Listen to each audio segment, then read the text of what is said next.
Okay, good morning, everyone. Shavua Tov. We'll start with our usual Dvar Torah of the week, and then continue our halachos. So we just read Parshas Trumah, the beginning of the four parshiot, which talk about the building of the Mishkan and all the vessels, the holy vessels. And next parsha we'll be reading the clothes, the Kohanim's garments, the Kohen Hediot, the Kohen Gadol. Great detail. We find every vessel, the building of the Mishkan itself, every measurement, all the material that was used for each thing. Great detail, and it really repeats itself twice. Two parshiot, Trumah Tetzaveh, is when they were commanded, all the different details of how to build it and how to sew the garments, the clothes. And then Parshas Vayakhel Pkudei actually repeat almost the exact same wording over again as to how they did it actually. When they actually fulfilled the commandment and built and sewed all the Mishkan and the clothing. So there's definitely what to learn if the Torah spends so many psukim on teaching us all the various details. There's definitely what to learn from this, even for generations ahead, even though the Mishkan will never exist again. We have a Mikdash, we had Beis HaMikdash, and there were some similarities between the two, but not everything. For sure, not the buildings, the structure of the building itself wasn't similar at all of the Mikdash versus the Mishkan. And so, nevertheless, the Torah decided to spend a lot of psukim to teach us what will not be relevant in time to come. So there has to be messages that we can take from the actual building of the Mishkan, no matter if it will occur over again or not. So many Mefarshim find all types of messages, all types of moral lessons that we can take from the building of the Mishkan. So we'll just discuss one of them, which I feel is very, very important and relevant. And it has to do with the actual building, which will never occur again. So it has to be there is where we have to really seek and search for a deeper meaning behind just the wood and structure itself. So in the building of the walls of the Mishkan, the walls were built from wooden planks, 30 on each side, north and south, and 10 on the west side, which closed the structure totally from three sides. And from the east side, there were only 3 or 4 poles, which were there to hang the curtain over them. And that's where people entered the Mishkan, the east side. Hi, morning. So those wooden planks that made the walls were actually put into adanim, I believe they were copper. The ones in the Mishkan were copper or silver, maybe silver. I think silver. Adanim is like placements where they place the planks into them to make them stand firmly. But that still isn't enough because after all, the wooden planks are quite tall, quite high.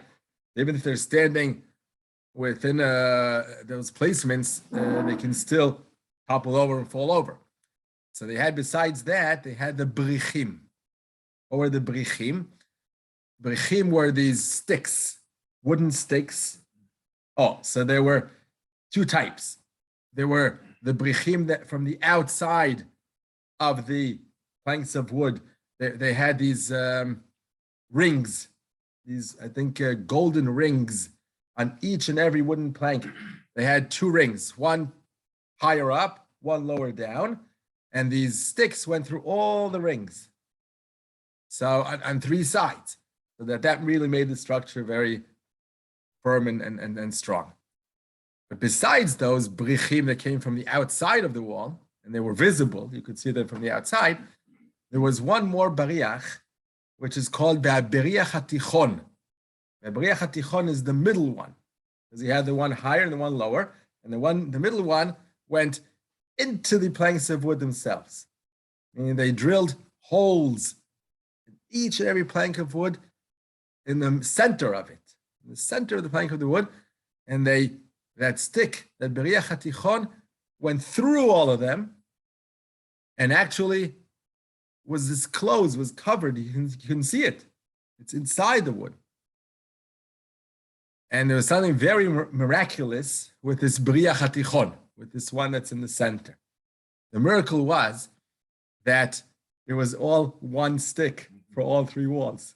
So that meant, and it's a wooden stick, so it meant that it went through let's say the northern side all the way through, and then they got to the end, they got to the western wall, and suddenly it made a curve. It curved into the western wall, and then you got stuck at the eastern wall, so it curved again. Once again, it went through the entire eastern wall. How long is that? Very, very long. It's 30 amma by 10 amma by 30 amma. So we're talking about a total of 70 amma. It had to be 70 amma long. The other brichim, the ones, the external stakes, each wall had its own. No. They went across also, but from the outside. There were 6 of the outer ones. Correct. 2, 2, and 2. 6 of the outer ones, exactly. Each one, the length of the wall that it was covering. So 30 amma, and 10 amma. And this was 70 amma long. Curved all around 70 amma, which is 35 meters approximately. 35 meters is like today an average 12-story building. 12-story building. That's the height you would need to cover the entire Mishkan. One of these planks was almost like a tree. It was an amma. I don't understand. Each plank, there were 30 planks, Ah, right? yes. So each one of them was how wide? How wide? An amma?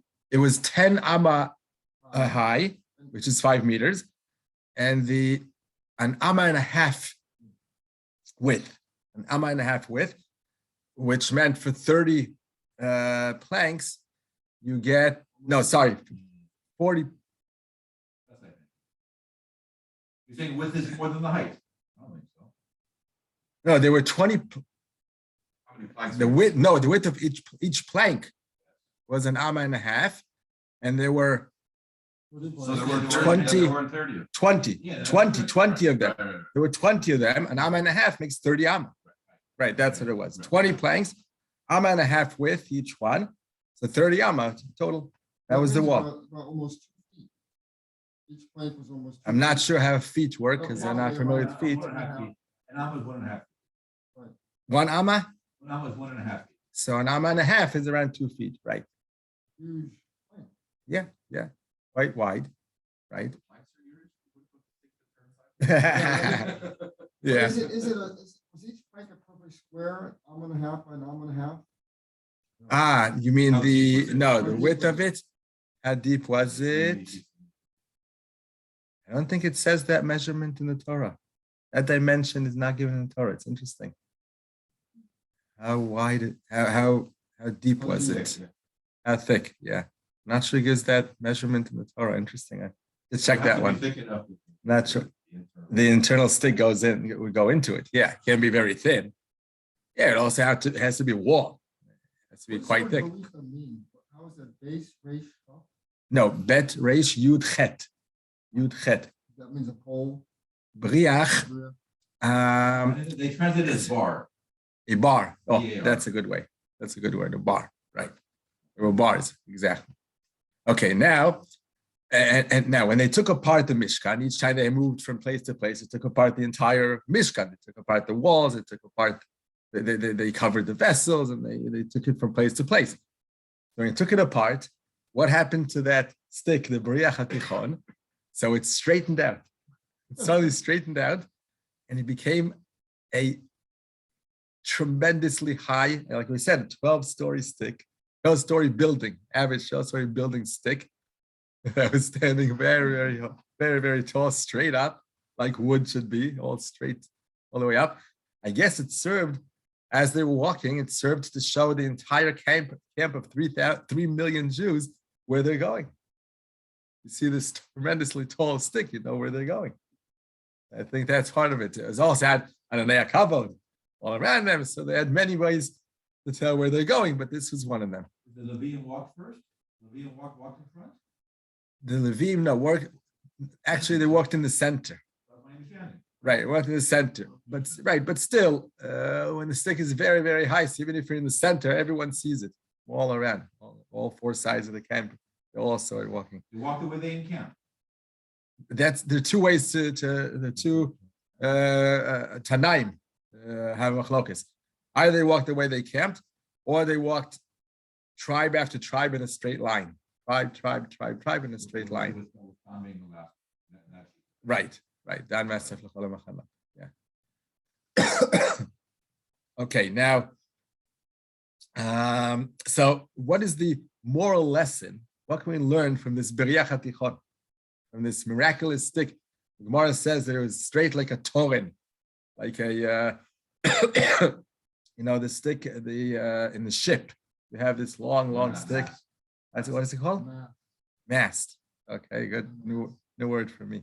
M-A-S-T. Mast. Okay, so it's like a mast. And when they were walking, and it curved like a snake. When they put it into the Mishkan, it curved like a snake. So what's the moral message from all this? So there's a beautiful, short, small booklet, which is a drasha that Rav Elisha Vishlitsky Zatzal, my own personal Emunah Rebbe, which I took a lot of my hashkafa from. So he gave one of his last Purim drashos in his house. The Sudas Purim in his house. One of the last ones he did before he died was it's a short booklet giving a Purim drasha, a series one, based on this Beriach HaTichon, based the entire Rav Elisha Vishlitsky. He was a Ram in Merkaz Arav, in Machon Meir. He went all around the country. He was one of the very encouraging rabbis that a lot of people leaned on all over the country. He used to go, especially to places which needed psychological or spiritual uplifting. A lot of people were really dependent on him.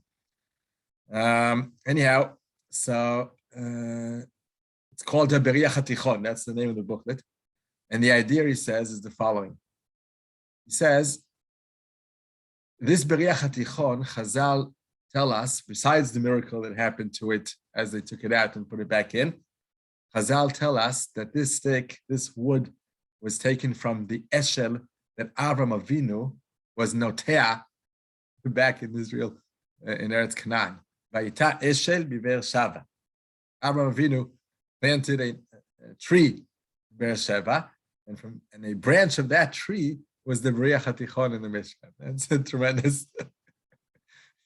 Not sure it's so literally, to say literally, but what's the message behind all this? What's the moral lesson? So the idea is that Avram Avinu was Machnis Orchim. He was the number one Machnis Orchim that we know about. He accepted everyone of every type. He ran out for these three Arab-looking people, though they were in the end angels, but to him they looked like Arabs. When he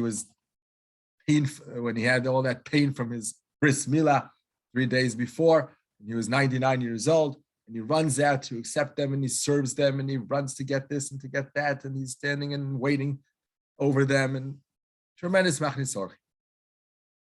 The Beriach HaTichon is a person who is this type of, it's exactly the personality of Rav Elisha Vishlitsky himself speaking when he talks about the Beriach HaTichon.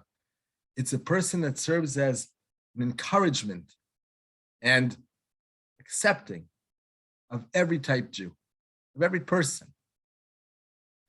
He's that type that is hidden, You don't hear much about him.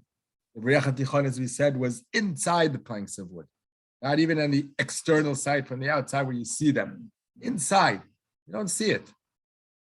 But it's what holds the walls. He goes into every plank of wood.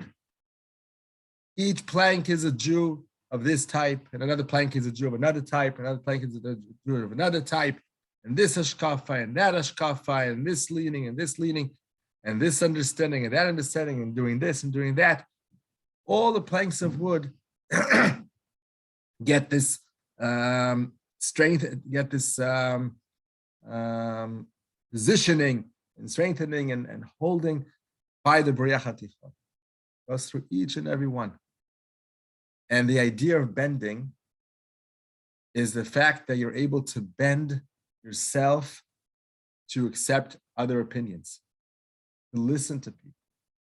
You're willing to bend husband and wife, parents and children, neighbors, different groups within the Jewish nation. You're willing to bend over to listen. What do you have to teach me? What do you have to teach me? Accepting every type of view and every type of group and feeling that we're just here to be together. It's one nation. And that type of person, he writes there a very nice passage. I love quoting it. Oh no, it's not on my phone. I sent those few lines in the family WhatsApp, but I don't have WhatsApp, so I sent it through one of my kids before Shabbat. So he writes there like something like a conversation between the B'riach HaTichon and others, not the actual stick, the actual bar itself, but the person who acts like this bar of a B'riach HaTichon. So he goes, this person listens carefully to this hashkafa and then to that hashkafa, and he says, oh, you're right. Oh, you're also right. There's some truth in what you're saying. There's some truth in what you're saying. And then they ask him, so what do you believe? What's your belief? Where are you? So he says, I just love everyone. I don't have a leaning this way or that. Just Klal Yisrael. I'm part of Am Yisrael, and I take the truth, and I take the good parts of each and every group, of each and every person. So they say, but you have to have your opinion. What is your opinion? What do you believe in? And it goes on and on that he's stubborn about being the person who is just encouraging and strengthening, giving hope, showing the positive sides of each person, of each group, of each personality, and accepting and receiving and growing through that type of behavior. In the very end, that person, the B'riach HaTichon, is the most visible. Because as we said, when they were walking as the camp was walking, that was the tallest thing that was seen. So in the end, the one who bends, the one who's able to bend through and listen to everyone and accept everyone, in the end, he's the tallest. He's unified, right? And everyone looks up to him, and everyone gets encouragement from him, and everyone depends on him. And then he's, with his soft, hidden ways, he becomes the tallest giant ever be. So that's something very, very, very special. He goes on and on. It's a book of 20 pages, but this is the main message. It comes out from this and connects to Purim and all that.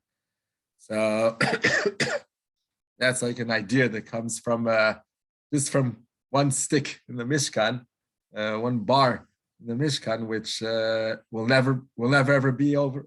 I think will not be ever again, because the Beit HaMikdash doesn't have brichim to hold the walls. They're brick walls. It's not going to be built anymore the way the Mishkan was built. So we'll never have this again. But the moral lesson we take from this, the ethical understanding that we learn from this, is tremendous.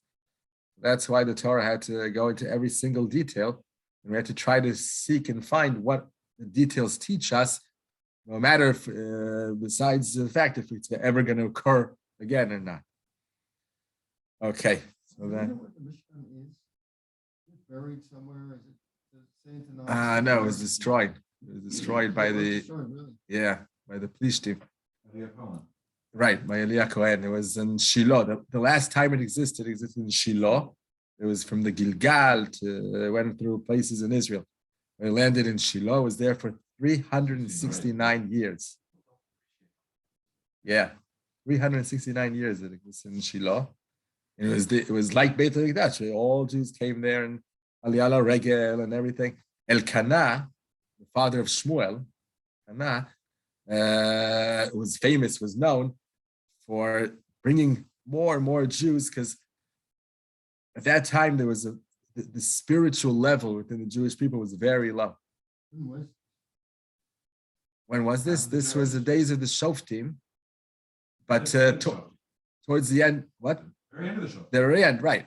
Meaning the destruction of the Mishkan was at the very end of the Shoftim period, before Shaul, the king Shaul came right afterwards. So Elkanah used to go. Jews were asleep. They didn't go to the Mishkan. They didn't go for Eliyah Regel. Nothing. They didn't care. Wait, you have Pilegesh Begiva not so much before also, so there was civil war. Yeah, but one of our highlights. it depends. That didn't necessarily occur at the end of the Shoftim, even though it's written. Shoftim could have been way before, right? We don't know exactly the timing of that, but it was a very terrible time for spiritually. It was always ups and downs the whole way through. When they were doing bad, they were sinning. So then the goyim attacked, and then they were defeated, and then they had a shofet, they had a judge who brought up the spiritual level, and then defeated the enemies, and then again they fell, and again back and forth.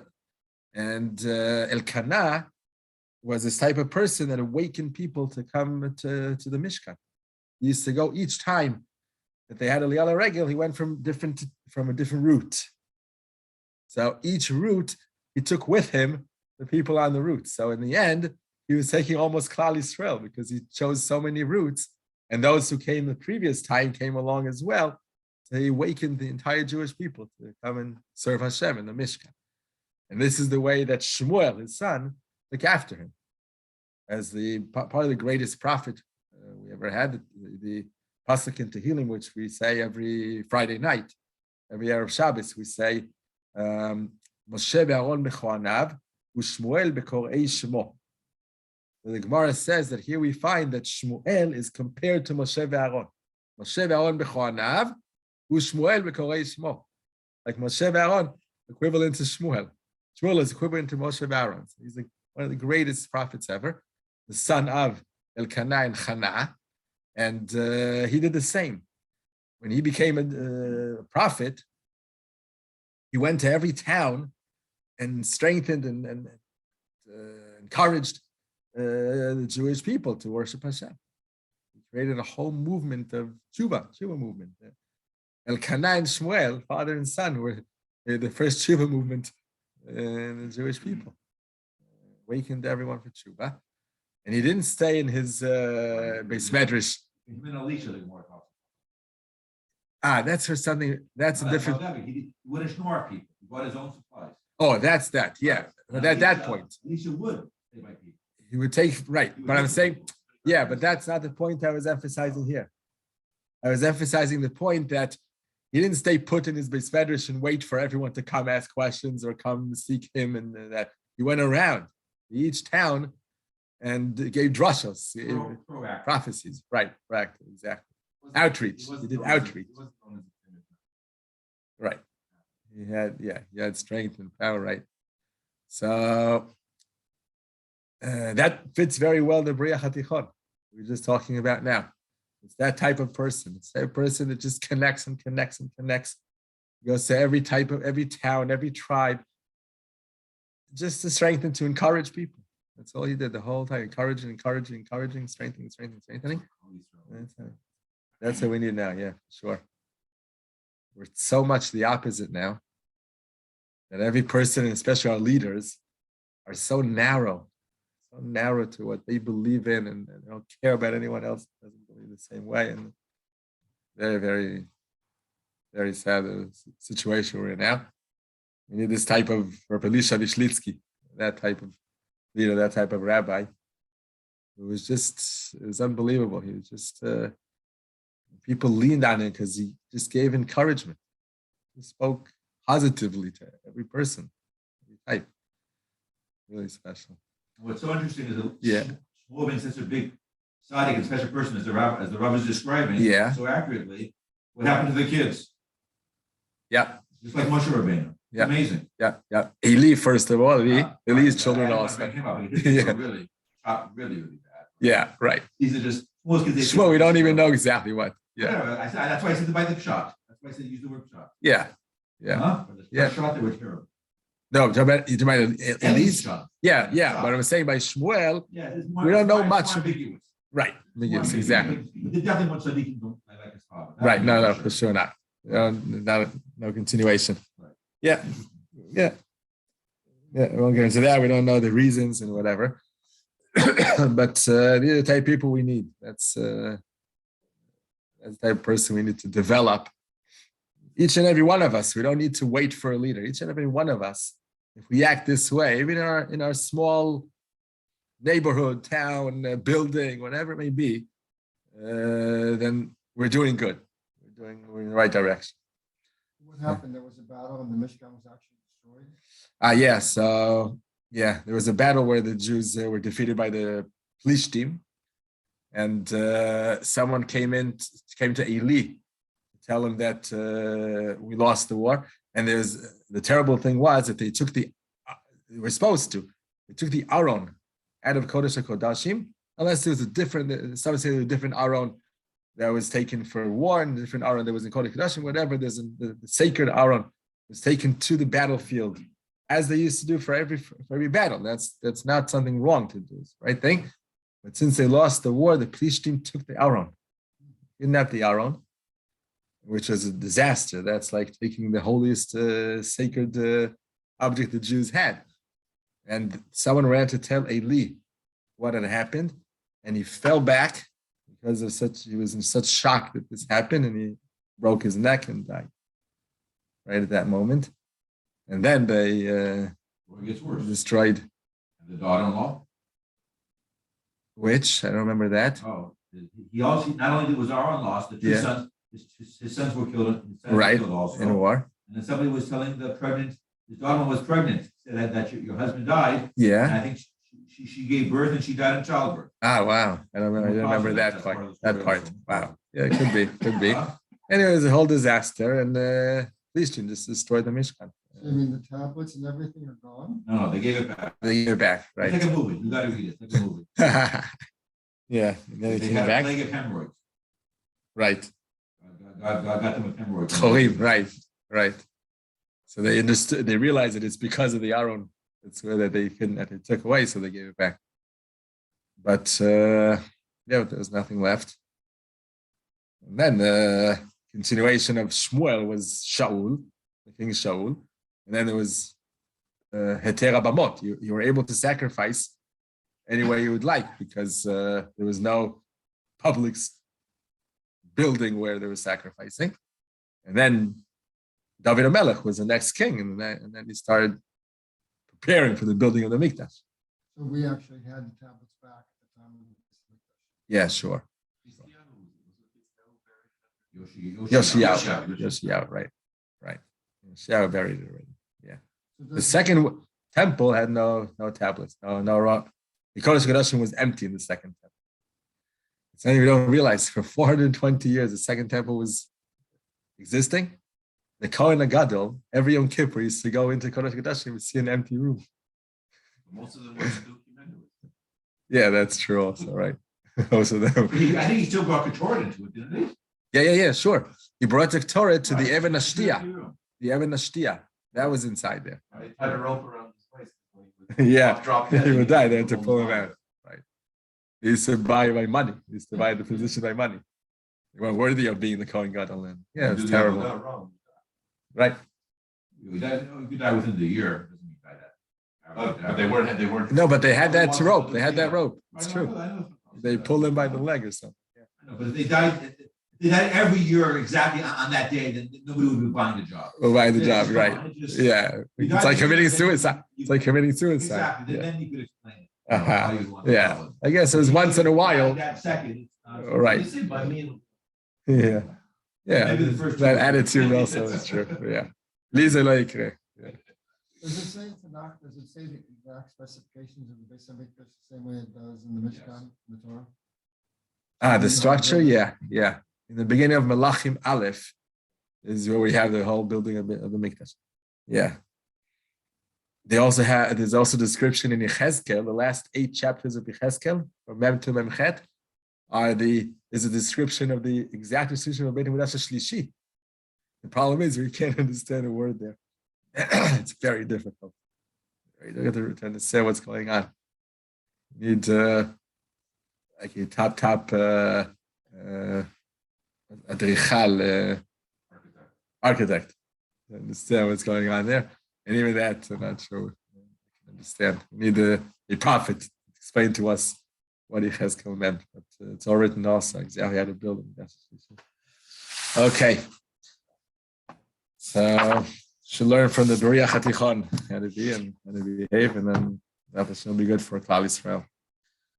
Okay, we're now in the halacha course of Hilchos Shabbos. We're in the almost very last chapter of the book, Ba'alei Chaim. We started discussing last week the way we treat animals on Shabbat, being that animals are muktzeh. Definitely those that aren't our pets are definitely muktzeh. We said that anything that's not, this is a very simple definition of muktzeh, anything that's not food or a utensil used to help you do things with. So an animal is neither this nor that. It's not food and it's not a utensil. So those animals that are just outside in the street or in the zoo or things like that, those are definitely muktzeh. And from the point of view of muktzeh, there are 2 main prohibitions because of it being muktzeh. One is you mustn't move them, like any muktzeh object. You can't just move around. You can't hold the animal. You can't push it. You can't even pat the animal, because when you're patting it, first of all, it may move if it's afraid of you, if it doesn't like you, or whatever. Or besides that, the halacha even says that by patting an animal, if it has hair, then even the movement of the hair is muktzeh. The hair itself moving down when you're patting it, swaying from side to side, that's moving muktzeh. And there's an excellent proof that even if you're not moving the entire object, let's say the animal stays put, it doesn't move, but just the hair moves, even that's not allowed from a muktzeh point of view. Where do we have proof that even if you're not moving the entire object, rather you're moving only a section of it, a piece of it, a part of it, it's still considered moving muktzeh? We have that by unpleasant situation. If someone dies on Shabbat, human being dies on Shabbat, so the body itself is muktzeh. Now, unfortunately, there's nothing the body can do. The body itself is muktzeh. The Gemara says that because of it being muktzeh, you can't even shut the eyelids of the dead person on Shabbat. His eyes are open, it's left open. Because even the eyelids are muktzeh. So from this we see, and of course there's going to be no movement of the body when you shut the eyelids. So from this we learn, that even if the entire object doesn't move, but a certain part of it does, that's already considered moving muktzeh. So same as for the hair of the animal, even if it stays put, the hair is moving, that's called muktzeh. By the way, if you already mentioned this situation, if chas v'chayila should never occur, but if there's such a situation at home when there's a person who dies at home, so there is one thing that is required sort of halachically, but it's mainly based on physically, that we should remove the body from the bed and place it on the floor. That's something that I don't know if it's a custom. I think it's a custom that we do. Why is that? Because back in the day, they didn't have air conditioning. And if it was a hot day, the body would rot much quicker if it's on a bed. Rather, if it's on the floor, it's cooler. The lower you get, the cooler it is. So they used to have to put it on the floor in order to cool it down. So it should. We would take something that is so obviously bookstuff because of an ancient. For the minhag, and the reason doesn't apply. Doesn't apply. If you have air conditioning, there's no reason to take it down. It's hard to follow. Yeah. I'm not sure if we need to. It's a practical reason, which makes very practical, physical, right? Which makes 100% sense why they would do it. Right. But it's no longer existing today, and why move books? You're right. We would violate something like that, or because there was no air conditioning. Now, wow. Yeah. Yeah. That's very. So how do we do it actually? Why isn't it a violation by taking it down by moving muktzeh? So the Gemara says, Kikala tinok, right? You take a bread loaf or a baby, yeah, or a baby, whoever wants to volunteer their baby. You place it on the dead body, and then it's considered basisa davara mutarna. You made it like nullified. You're nullifying it to the loaf of bread or to the baby. It's the magas, right? Now it's just the tray to take the loaf of bread, to carry the loaf of bread. Right, it's doing this and no purpose today. I wonder if really we still do it today. We still need to. I have a more simple question. So, chas v'shalom, we find ourselves in this situation. If we think probably somebody, if you think somebody is like has collapsed in front of you, then you might be doing resuscitation, of course. CPR and all that kind of stuff. Yeah, so that's it. But if God forbid you wake up and there's somebody in the house and their body is cold. Yeah. So la halacha, we would put them on the floor. We would cover them, I assume, or that's not even. Yeah, sure. Allowed. Covering is fine because you're not moving the body. That's another important practical question. Do you call the? What do you do? Okay, so now you call the police, to my understanding. That's what I'm asking. Right. The law in Israel. The law in Israel is the police have to sign off on it. There's no monkey business. Right, and there's also the doctor, physician, because after all, you can't declare death. It has to be a doctor. Only a doctor can declare death. Even if all the signs are there, it has to be a doctor. So you need the MADA and you need the police. There's actually no reason for there's no reason to Mechal Shabbos for that, for those issues. I guess only let's say Shabbat. It seems strange, Rav, it seems strange to even, if you think about it, some bread and you put the bread on top of the body anyway and lower it onto the floor. It sort of seems strange. What's the purpose of the bread? You wanted to transfer the bread to another place? You know, like the same with the Shabbat candles, the same thing. You'd have something on the tray if you knew that you do it. So, I mean, with the bread, who's going to eat that bread afterwards? I mean, let's face it. That's what David's. Oh, I didn't hear. I'm sorry, I didn't hear. Levine said the exact same remark. Right. And who's going to stuff baby on? I guess if it's in a plastic bag, you wouldn't mind so much to eat it afterwards. It sounds spooky, but I don't think it's so terrible if it's in a plastic bag, all wrapped and closed well. Not going to be a place of challah on the dead body. Usually you want to warm up. Yeah.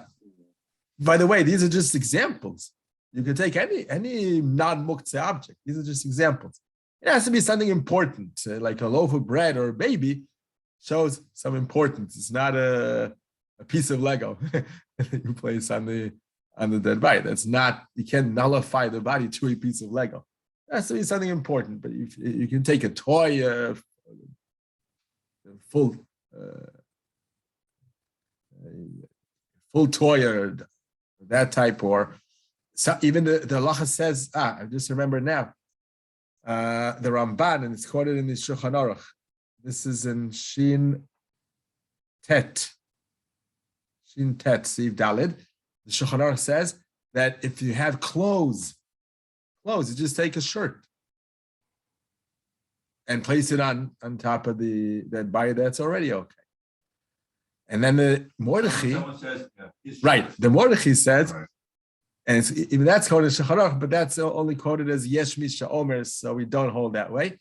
We don't go by this opinion, but the Mordechai even allows to move the body down to the floor by the mere fact the body is dressed. The clothes that it's wearing now, that the person was wearing before he died, that itself nullifies the body to the clothes, and the clothes are non-muktzeh. Because the clothes can be used. We're going to put them in the washing machine after Shabbat, but afterwards people can use the clothes. So the clothes are not muktzeh. So even its own clothes that it's wearing allows you to move the body. But that's an opinion that wasn't accepted. La'alacha, you can place clothes on top of it, and take it down to the floor. So any type of such a thing makes it. Now, by the way, it's only we don't use this technique for any other muktzah. Unlike the case where Dr. Kaplan just mentioned, if you have a tray with Shabbos candles on it, and we place before Shabbat, we place a challah on that same tray, which allows us to then move the tray from place to place, that's different. Why is that different? Because then you're holding the tray, which is non-muktzeh. The tray itself is non-muktzeh. It only becomes muktzeh due to the fact that there are Shabbos candles and the Shabbos and the candlesticks placed on it. The tray itself is not muktzeh. It's just that the Shabbos candles placed on the tray makes the tray muktzeh. So if you have, besides the candlesticks, you also have a challah, so then the tray serves for both, and then therefore the tray is not muktzeh. In this case, it's different. With the dead body, you're holding on to the dead body. There's nothing underneath it that you're now serving as both for the dead body. It's serving for the dead body and for the loaf of bread or baby. You're actually holding the muktzeh object itself in your hands due to the fact that on top of it is a non-muktzeh object. How does that help? We can't take, let's say, an iPhone. An iPhone is somewhere, you want to move it from somewhere that it's, maybe someone may break it, or it's on the table, you want to set the table for Shabbos, you want to move the iPhone. The iPhone, you can't place a lachmaniya or a small bun or something on it and then move it away. You're holding the actual muktzeh object. You can't do that. No way. So the Gemara is. What's that? If the person's lifted on the sheet, it's another story. If the person is lifted on the sheet, so put something on the sheet and then lift the sheet off with the person on. That's true. That's exactly the same. That's true. If you lift up the sheet that the dead body is lying on, and on that sheet you place some non-muktzeh as well, then you're right. Then that's the exact same as, you're right. Perfect. So the iPhone idea. With the tablecloth. Right. The tablecloth, but providing you have a non-muktzeh object as well. Right, exactly. But if it's on a bare table or on a chair, then you don't have anything to lift it up. Well, actually the chair itself, right? You place something besides that, but you need a chair sometimes. You just want to take away the iPhone with that stuff, with that what's holding it, when it's on. So you can't use this idea of placing on top of it a non-muktzeh object and then lifting the iPhone and taking it away. You can't do that. It's only only for a dead body that Chazal allow this type of trick, this type of solution to place something non-muktzeh on top of it and move it itself without the sheet, the actual body itself, to move away. It's only for a dead body because of kavod brios. We have, after all, you don't want to desecrate the body, let it rot sooner than later. So for that reason, Chazal allowed it. It's a good question. Do we do that today? No, let me check 1 second. I'll bring a book just to see if. Well, what is the rationale? Is there a rationale? In other words, what's the answer to your question that you raised? Which one? That it's not comparable to a tray that's a basis. So we said the rationale is that a dead body is so important to so valuable to us that we allow something that cannot be done for any other one. Because it's so valuable. Because in other words, they kind of modeled it after the idea of the basis. What's Yes. the point of putting a piece of bread on there? Why don't you just move the body out of covering the body? I understand. I so- understand the question.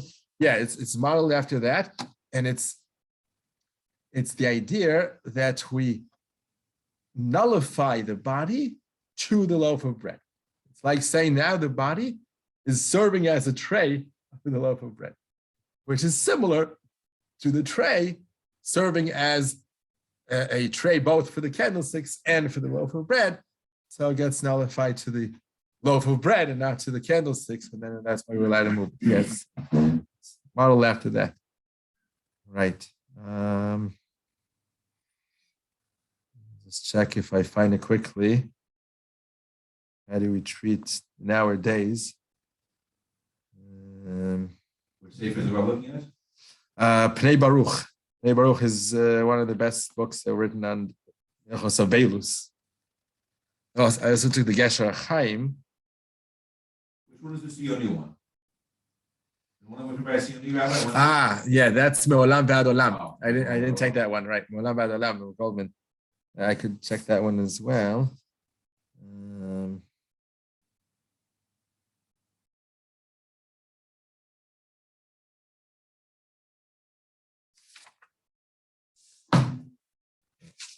This already. Oh, Shabbat. No. That you don't have. There's no option. Yeah, no, I'm just saying. Yeah, I understand. I understand. Yeah.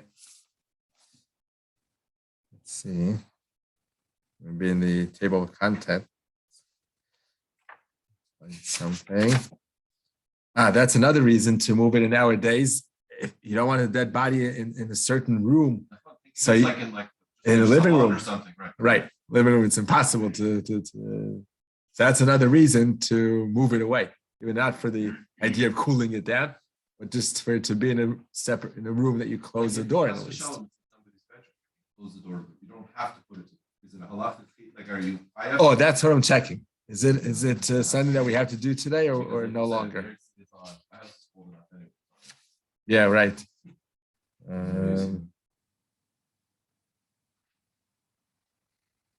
Check quickly if I find here.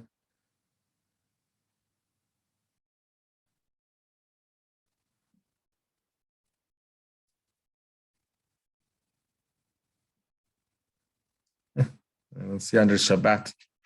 Doesn't say, it doesn't have anything related to it. Let's check the word met maybe.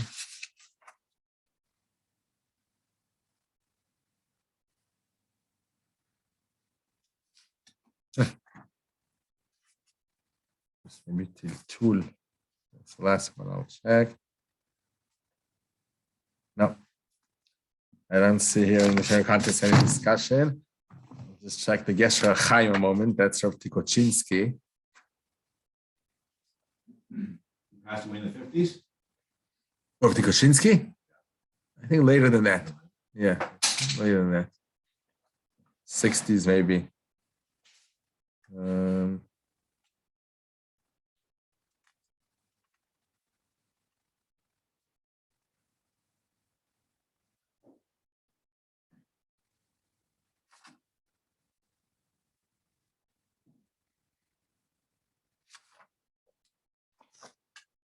No, I don't see it offhand. Okay, I'll check it for later, and maybe I'll send the answer by email. Okay, let's continue now with back to live animals. Back to live animals. So we said there are 2 points that restrict us from dealing with animals on Shabbat regarding the fact that they're muktzeh. One is not to move them, not to hold them, not to pet them, nothing of that sort. And B, we're not allowed to feed animals on Shabbat. You can't feed animals because of them being muktzeh. Why is that relevant to muktzeh? You're not moving the animal, you're just placing the food in front of it and it goes and takes it. You're not touching it. So the idea is, it's called Tirkhasha lo letzorech, meaning since it's muktzeh, we shouldn't be dealing with it.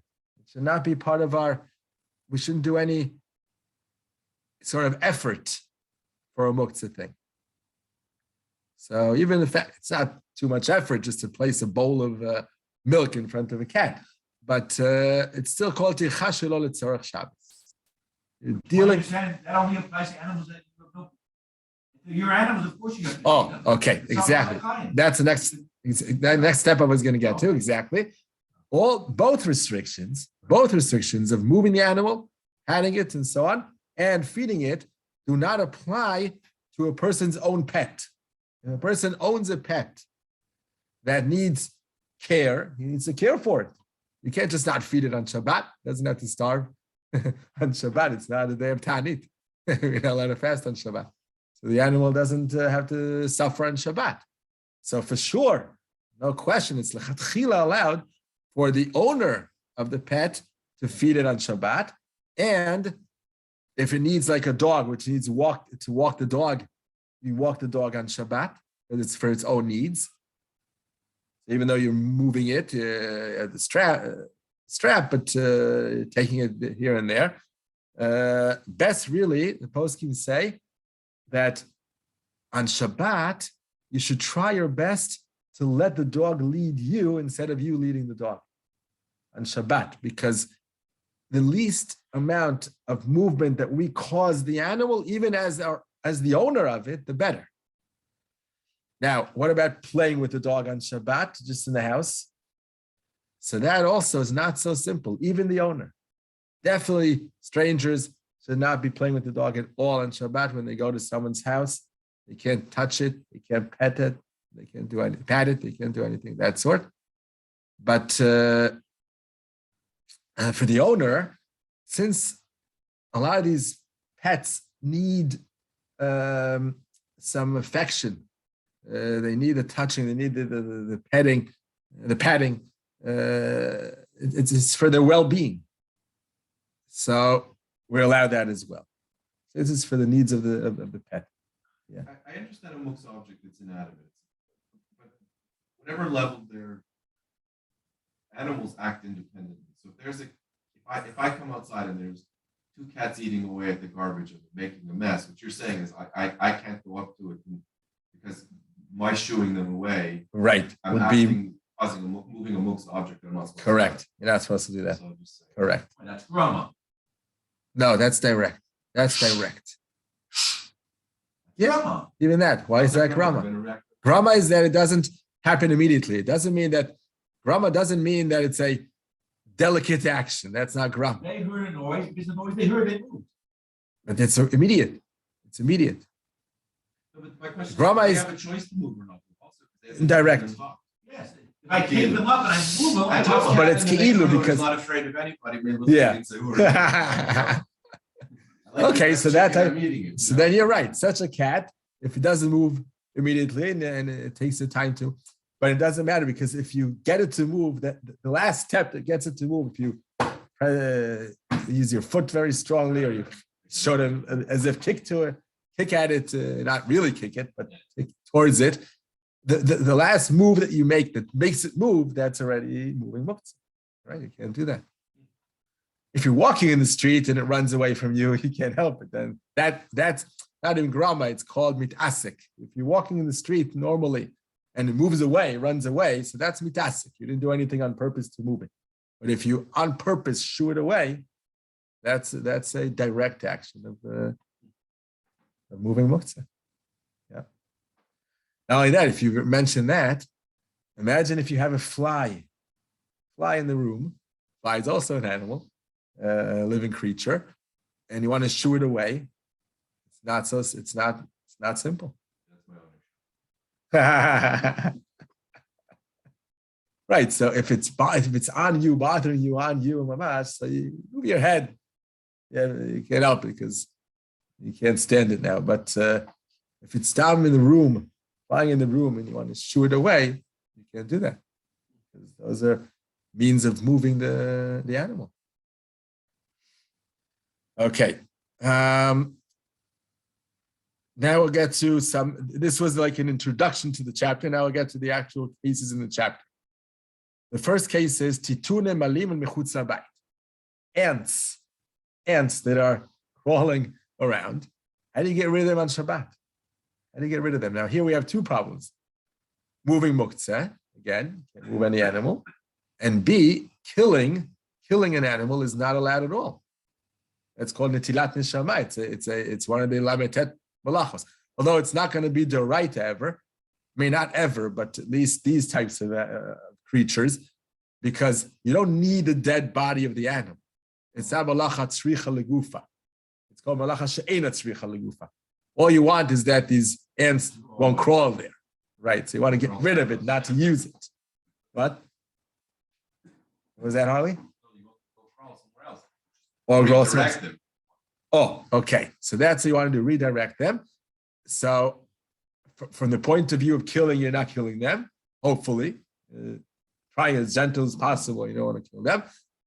But the idea of moving the ants is problematic because of muktzah.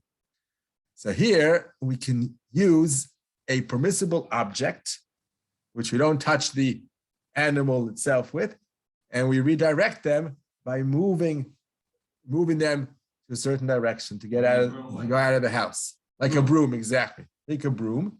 Now you have to be very delicate, because if you just sweep them outdoors, a lot of them are going to die because they're so delicate, they're so tiny. Not your kavanah.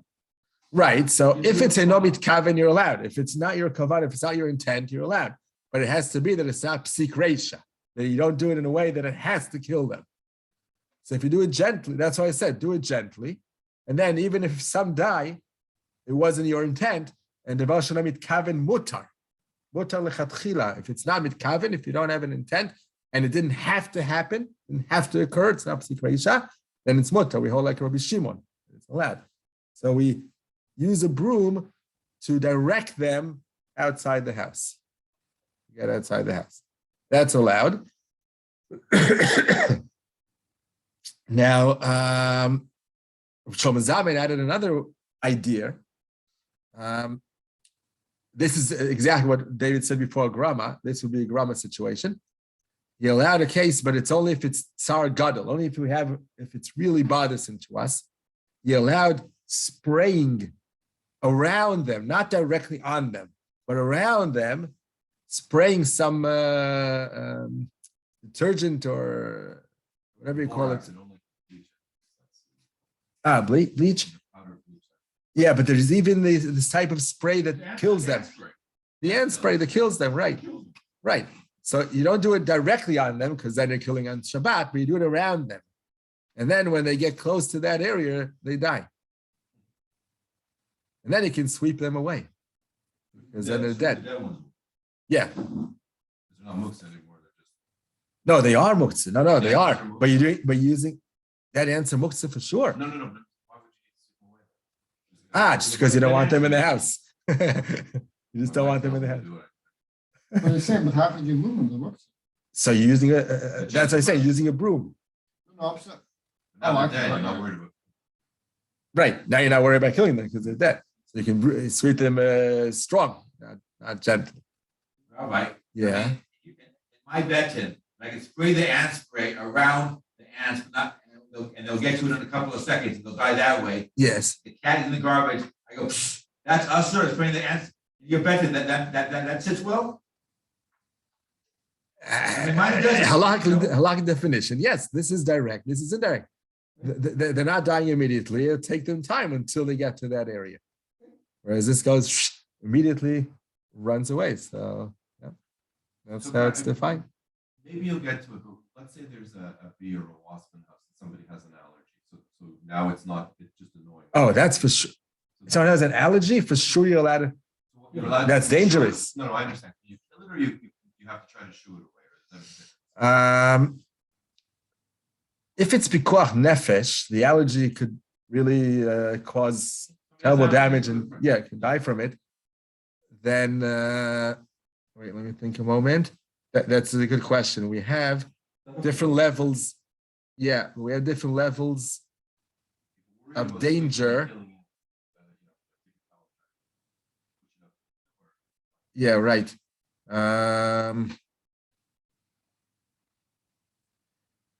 This is, let me check 1 second.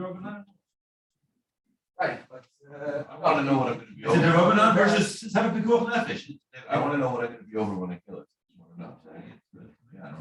pretty black and white. No, but maybe you could get rid of it, like you're saying, in a way that you don't have to kill it.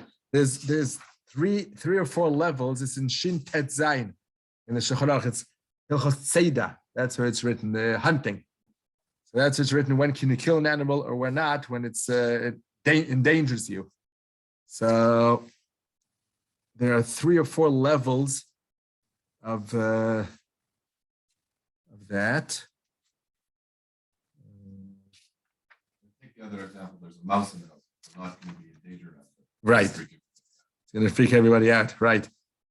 So that also, the mouse in the house, if you have a mouse in the house running around, that also you could do by grama. And what is the grama here? If you place a trap, mouse trap, then it's not going to be immediate unless you place it right near it, where it's right there and you have a nice chunk of cheese in the trap, and it's immediate. That's Tos will say that's the difference. If you place a trap right in front of the animal, then it's considered immediate. But if you place a trap in some corner of the room and eventually it's going to get to it and trap it down, then it's allowed because of grama. In the case of tzorach gadol, we allow grama, shin lamed dalet sif kaf bet. We allow grama with a great need.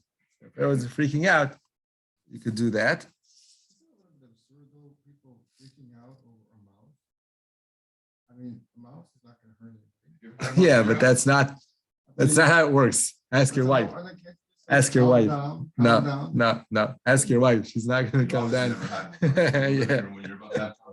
And you never had, especially if you're a woman. If you're a woman. Why do elephants jump when they see mice? It's an instinct. Are you serious? You serious? That's true. A little mouse was the size of a ping pong ball. And I thought, what am I doing? Right. What are you doing? And then I told her, no, don't it's worry about it. And she said, you don't worry about it. No, it's just ugly. It's very ugly. You see women, they freak out. Just take a cockroach. A woman can't deal with it. Can't deal with it. Yeah. I'm the same way. I'm not saying right there. Yeah. Okay. Think about it. It's a little silly. Yeah, but we don't. That's our gut reaction. No, the a rat's on the. Oh, okay. Oh, come on, a rat is like. Oh, here. This is the Shmer Shabbos Tirkhasha. I'm looking it up now.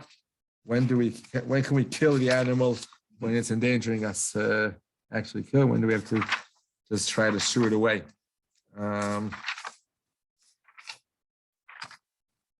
Oh, yeah. No, this is hunting down.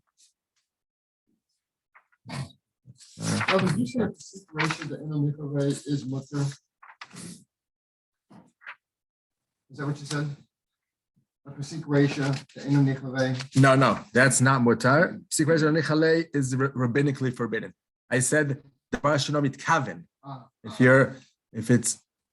you don't intend on it to do the malacha and it doesn't have to happen, it's not Pesik Reisha, then it's mutar. Then you're allowed.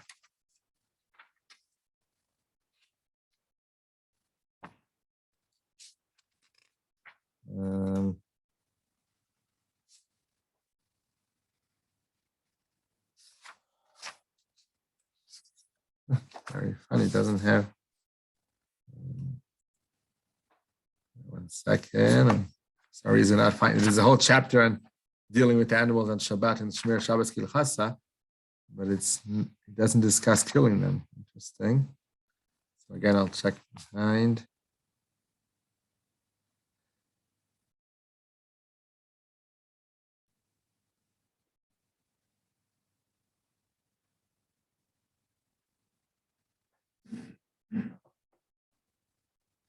Oh, Tilatam.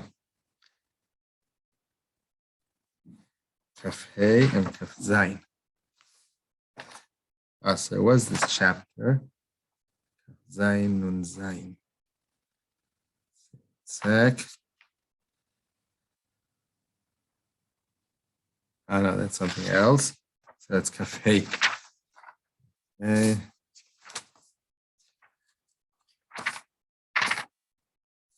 Oh, here.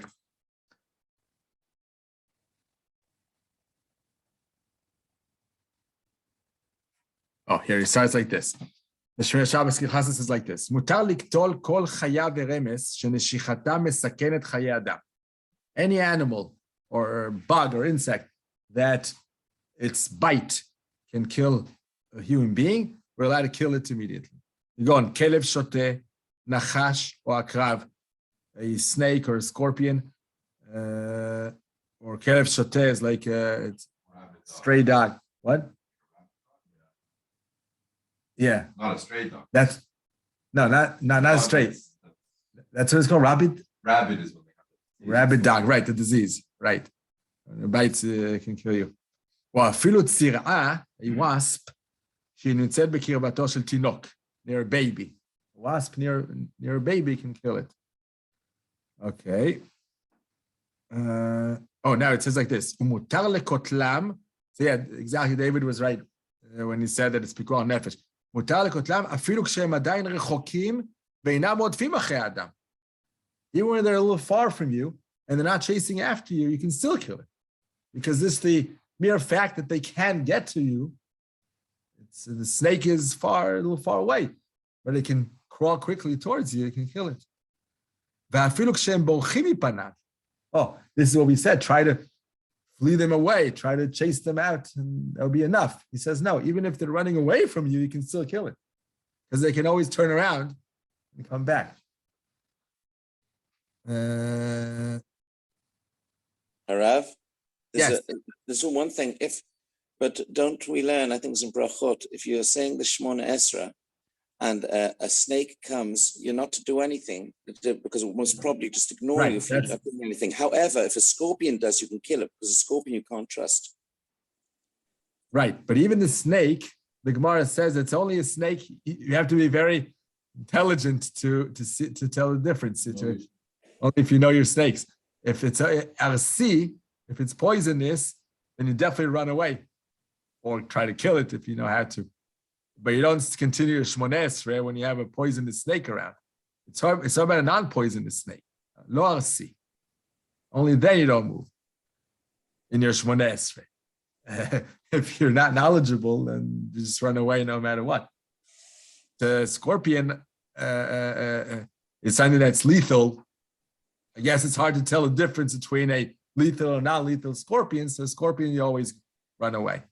That's a difference. Whereas a snake, I guess they're easier for those who know how. It's easier to tell the difference between a lethal one and a non-lethal one. So then you can keep on going, right? But definitely, if it's a safek pikuach nefesh, you run away or you kill it, even on Shabbat. Okay, then he goes on. These are different levels that I had remembered. I just didn't remember exactly what the halacha would be. The second level is mazikim sheneshichatam or akitzatam goremet keevim merubim aval eina memita. Types of bugs, insects, animals that cause terrible pain if they bite you, but they don't kill. They're not lethal. That type, אם הם עומדים במקומם ואינם רודפים אחרי האדם, והוא חושש שהם יפגעו אותו לאחר זמן, מותר לצודם, אבל אסור להורגם. If they're a little far from you, or they're not chasing after you, or they're not moving towards you, it's in that situation, then you cannot kill them because they're not lethal, but you can hunt them down. You can capture them, like place a box over them, place a cup over them, capture them somewhere, which is an issa d'oraita, by the way. That's called sad. That's one of the lametet avos malacha. You're not killing it. If you want it. Right. But since here in this case, you just don't want it to be around, it's not positive consequence that you need the animal. Rather, you don't want it to crawl around. So it's called melacha she'ena tzricha legufa, which is only rabbinically forbidden. And it's less of a problem than killing it. Actually killing it, even though killing would still not be a d'oraita level because it's still melacha she'ena tzricha legufa. You don't need the body after it's dead. You're not going to use it for anything. But it's a little bit worse than, a stronger, higher level sin to kill than to just capture it somewhere. So you'll add it sudam, daino shekofel and clear, but asul leorgam. Then he says, what if you can't capture them? The only way you can get rid of them is kill them. You can't catch them under a box or under a cup. Asur lekotlam, you still can't kill them because they're not lethal. It's just very painful if they bite you. So asur lekotlam, you can't kill them. In a way that it's obvious that you meant to kill them. You can't just go and hit them hard or step on them directly. You can walk towards them. If it's a bug or something that by stepping on it, you can kill it. You can walk towards it and make believe you're not noticing. Like just keep on walking. And by accident, one of your steps will be on top of it and you kill it. That's allowed. So it's actually reaches the final solution of killing it, but in a way that you're not doing it directly. He really means to kill it, but it doesn't seem like it, because you're just walking accidentally as if you stepped on it. Okay. Now, if these types, you see, that's why it's a little complicated. If these types of animals, which they're not lethal, they can only cause very strong pain if they bite you. So then, if they're chasing after you, until now we spoke about the situation where they're just stay put where they are. They're not running after you. They're not coming in your direction. So he said we can capture them, or at the max, walk in their direction and step on them by mistake. So those are the solutions we have if they're not chasing after you. But if they're actually chasing after you, and they're not going to kill, but they're going to have a bite that's going to be very painful, and you can't capture them instead of killing them, you can even kill them.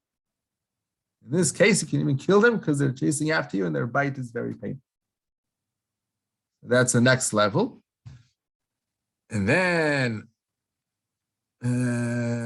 חרקים אכן גון יתושים, העלולים אמנם לעקוץ את האדם, אבל לא יגרמו לכאבים מרובים. Now the next level is bugs, insects, that if they bite, they disturb you, but they're not very painful. Mosquitoes, exactly. Mosquito is not so terrible. They have diseases, but it's rare, I think. It's rare that, yeah. Here it's not so common that they can pass a disease that can kill someone. Okay. Okay. Corona? No, I don't think the insects carry corona. Mosquitoes, not bats. I don't know. Bats don't do anything really. No, Corona. Yeah, the corona, right. There's still no proof. So if it doesn't cause great pain, just a slight pain, then you can't even capture them, but you're allowed to shoo them away. Definitely you can't kill them by any means. You can't grab a clap and kill them by any means for any what reason. Even if they're coming towards you, it doesn't matter. It's not going to be painful if they bite you. And you can't even capture them. You can only shoo them away. This is also a chiddush that we spoke about muktzah before. So in this case, since they're coming towards you and can give you a bite, and then it's not going to be comfortable for you in Shabbat, that allows you to shoo them away.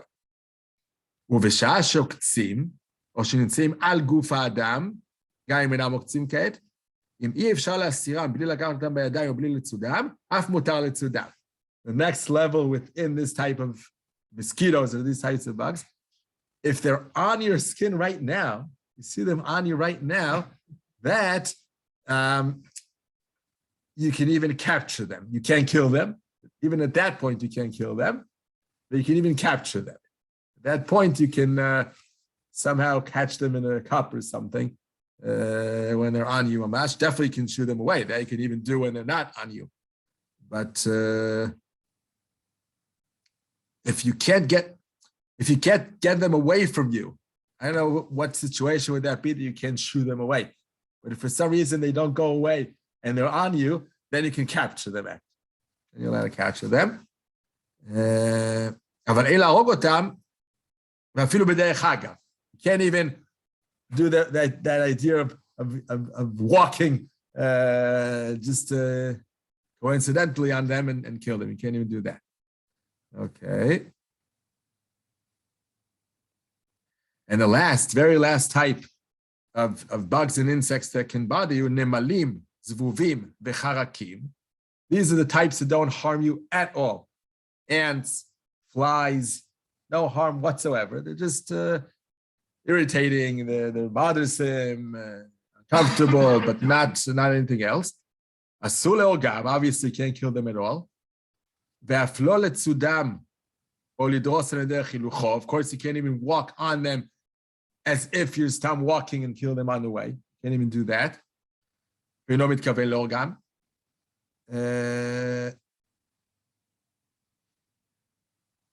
So he only allows mutar lishpoch neft. He suggests all that's very stinking.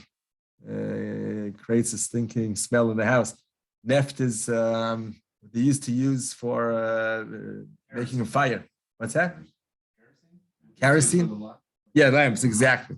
Kerosene? Okay. It's a very bad smell, very bad odor. Yeah. So you can spread that around them, to make them run away. I guess they don't like the smell either. So it makes them run away. And then he quotes this Shlomo Zalman that you can spread around them with that on them directly.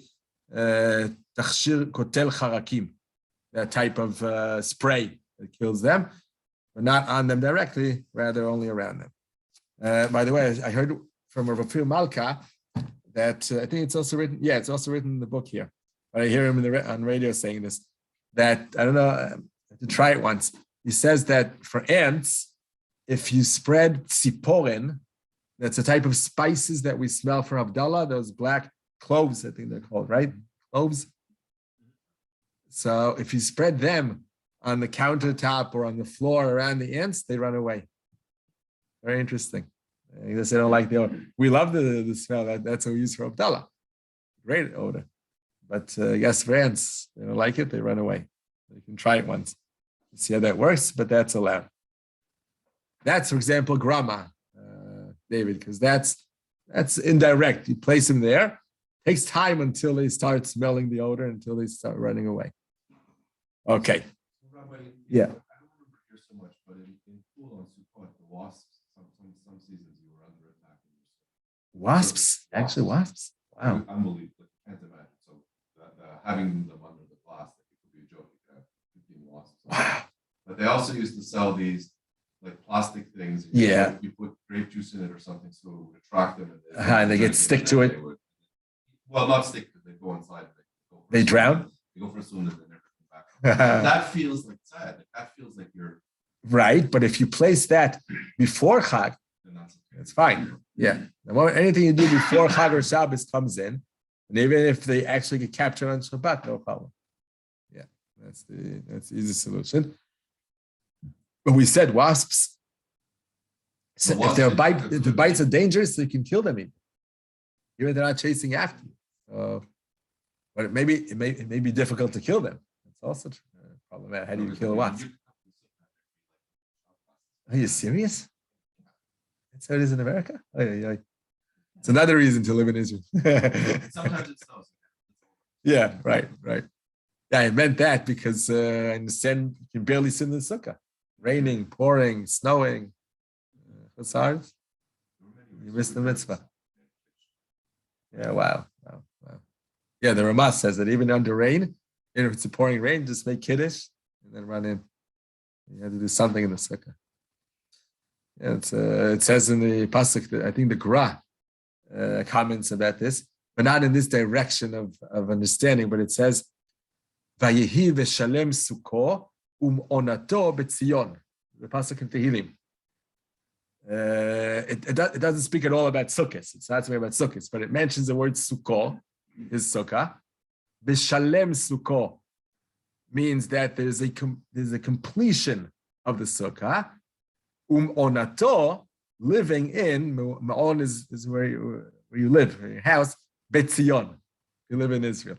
So the Gra explains it that these are the only two mitzvahs that you fulfill with your entire body as you're all dressed. The only two mitzvahs is Sukkah and Yishuv Eretz Yisrael. So he says, David HaMelech in Tehillim showed us this connection between these two mitzvahs by comparing the two in the same pasuk. But another way to understand it, and Shlomo Zalman says this, that if you want to fulfill the mitzvah in a complete way, of staying in the sukkah all 7 days and sleeping in the sukkah and enjoying the sukkah, you must live in Israel. Otherwise, you don't get the mitzvah. It's very interesting how it's hinted already by David HaMelech.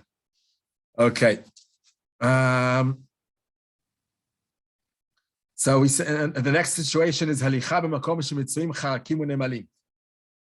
you're walking in the street, on the sidewalk and on Shabbat, and suddenly you see a whole line of ants walking around, or a group of insects or bugs that are on the sidewalk, and as you'll be walking ahead, you can't help it, but you'll be stepping on some of them and you'll be killing them. And you walk that way, or do you have to switch to the other sidewalk, to cross the street to the other sidewalk and don't walk on them? So he said that regarding those bugs or insects, that if they bite, it creates very terrible pain, even if it's not deadly, then you can walk as if you're not paying attention and you're killing them on the way. That's okay. Right. So that's fine. But for ants, which have no effect whatsoever, no pain whatsoever, we can't even do that. We can't even walk in a way that accidentally, quote unquote, will kill them, because we don't know, and we do know that they're going to die. So what do you do then? He says something very interesting here. He says, if they are small, very small ants, they're different sizes of ants. Very small ants, then even as you walk ahead to straight through, and there's a whole lineup of ants, it doesn't mean necessarily you'll kill an ant, because they're so small that by you stepping there, I don't know, they get into a groove maybe in the sidewalk, this tiny hole in the sidewalk, and they don't get damaged, they don't get killed. The larger the ant is, and there are a lot of them around, the more definitely they'll get killed. The larger ant, they'll get killed. But statistically, it may be that every step you make won't necessarily kill an ant. But statistically, if you're walking on ants, definitely one of them is going to die. You don't know each step if it's going to kill an ant, but statistically, one of them is going to die for sure. So it's a close to Tirkhasha situation. Tirkhasha is when you know exactly this next step I make or this next action I do will definitely cause a melacha. Here, you don't know about each step what's going to happen, but you know that within the 3-4 steps you're going to make in that area, you ought to kill one of the ants. So you don't know exactly which step, but in general, it's going to kill an ant. So that's a close to Tirkhasha situation. And there we find the machlokes. The Rav Ovadia Yosef allows doing such a thing because it's not a obvious Tirkhasha of every step you make. And it's slowly scrubbed, make it stronger. Right, Tirkhasha de lo nichale. No, Tirkhasha cannot be nobody's kaven. It's either this or that. You made lo nichale, right? You don't care about it, right? You don't care about the ants. So it's maximum derabanan. Tirkhasha nichale is derabanan. Except for the Aruch holds it, it's completely permissible. We don't hold like the Aruch. So it's rabbinically forbidden. And it's not 100% sure on every step you make what's going to happen. It's only in the overall consequence of you walking there must be that one ant will die. At least one ant will die. So the Rav Ovadia Yosef allowed doing that because in each step you don't know if it's going to kill an ant or not. And the Bir Halacha of the Chafetz Chaim did not allow such a thing. That if statistically it's going to do the job, going to kill an ant, you can't go there. So you would need to either hop over them or change or cross the street, go to the other side. For Ashkenazim, at least, that would be the psak. But this has nothing to do with Sephardi Ashkenazi. Right. You're right. Yeah. It's well, actually, it depends what it's been. Yeah, it's two achronim in our days, but it depends what they're basing it on. If Rav Yosef, I have to look inside. He's basing it on a ritva. It says here that a ritva, that if it's just a general psik reisha, but not every step you're going to do something wrong, then we don't consider psik reisha. And the Bir Halacha, he's actually explaining it within the Shulchan Aruch, the Bi'ur Divrei Shulchan Aruch, and the Mordechai. So, yes, you're right. It's not really Sephardic Ashkenazic. It's two ways of understanding halacha. It happens to be that Rav Yosef is a Sephardic posek and the Bir Halacha is a Ashkenazic posek. But really, they're arguing on something that's independent of Sephardic Ashkenazic views. It's not Ramah versus Shulchan Aruch. It's within the Shulchan Aruch. Which way do we go? So you're right. But normally, even though you're right that it's not dependent on Ashkenazi Sephardim, but normally Sephardim would follow Rav Yosef and Ashkenazi would follow Bir Halacha. So even though it's independent of the original tradition within Halacha to separate between Ashkenazim and Sephardim, but it turns out usually to be so that Ashkenazim would follow the Bir Halacha and Sephardim would follow Rav Yosef. The larger the ants are, then according to all poskim, you won't be able to walk ahead in that direction, because you're definitely going to kill an ant each step you make. As larger the ant is, it's definitely going to die when you crush it. So then you can't walk there according to all opinions. Even though it's psikreisha delo nichale. By the way, there's other concepts that, that's by tzeda.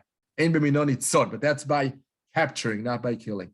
Ein b'minoni tzod means that if people in general don't hunt down such an animal, like people don't catch ants for any which purpose, except for if they're scientists and they need to do all kinds of experiments, then maybe they do, but it's not really an animal that people treasure and catch and use for too many things. But that's for tzeda, not for killing. So it's just psikreisha delo nichale, but even so, it's rabbinically forbidden. And if it has to happen, like the larger ants, then you can't walk there at all. You have to find a different way to go. What happens if it's right as you're entering your house? As in front of your house, you have a whole lineup of ants, and they're large size ants. How do you enter your house? You have no other way to get into the house. You can't climb from the window, and you have to walk. And there's such a large amount of large ants that you can't even jump over them or something. Let's say it's a very, very rare situation. Maybe somewhere in the if someone lives more in the shuvim where they're outdoors a lot and much more bugs and insects around. So if they can't get into the house, then we allow walking through, even though it's definite that you're going to kill one of those ants as you walk through. Why do we allow it? After all, it's psikreisha nichale, which is rabbinically forbidden, because it's called kavod abrios. If a person has to stay outdoors for the rest of Shabbat, that's not kavod abrios. And we say that that's not respectful to a human being. He can't stay outdoors the whole Shabbat just because he has a bunch of ants into the house. So we say that kavod abrios is doche derabbanan. It's not doche deraita. Had it been a deraita level sin, they would not be able to walk through, even if they're stuck outdoors. But since it's only rabbinic, so you allow walking through, even though you have to kill it as you walk through, but it's kavod abrios is allowed. Okay. He also suggests here something very interesting. And by this, we actually are finishing this chapter. This is the last point to finish the chapter. He also suggests another interesting thing of Filmaka in his book here. He says, and what happens if it's not an issue of kavod abrios? Let's say you're on the way to shul, and you go back home, and again, you're in an area where you can't, there's no other way to get in, except for walking on ants, and they're large ones, so it has to be that you kill them. And if psikreisha nichale, but it's not covered of brios. You can go back home and daven at home. It's much worse not to daven in a minyan, but it's not covered of brios. It's not that you left outdoors all the Shabbos and it's raining and whatever. So how can you yet get through and get into shul when you have this situation where you can't find a different way to walk and you have to step on ants? He says, if you walk on your tiptoes through the anti area, then you're okay. But tzorach gadol, only if it's a great need, like you want to go to minyan. Why is that allowed?